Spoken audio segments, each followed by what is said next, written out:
So everyone's got a philosophy. They have a kind of code that they live by, whether we kind of pull it out and identify it and say this is my code or not.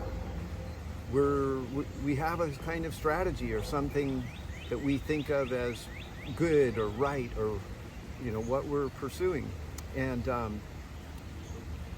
it shows up in our practice, our philosophy, in how we approach it, and what our goals are, or what motivates us, or what frustrates us.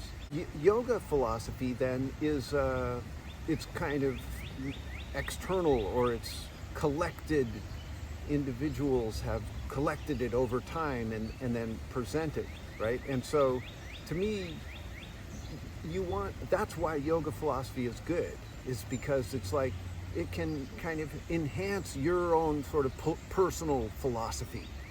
And so what's cool about your practice is that it can, if you really pay attention to it in a certain way, it can reveal to you your philosophy, like your approach to life. And then it can also help you understand how yoga's telling you to approach life, right? And so and then you can sort of match those up, or you can say you can take what you like of yoga philosophy, or what seems like logical or experientially sound, and incorporate that into your philosophy. Okay, and so I've devised these 7 asana principles that they came from 2 directions. So one direction was the asana itself. Like these make good sense for the human body in posture and in movement.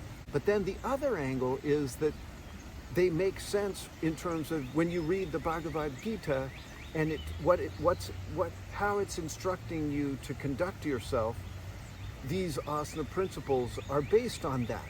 When you practice to them, according to them, then you can use your practice to put the philosophy of the Bhagavad Gita into action. All right, and that's what the subject of this thing is this weekend.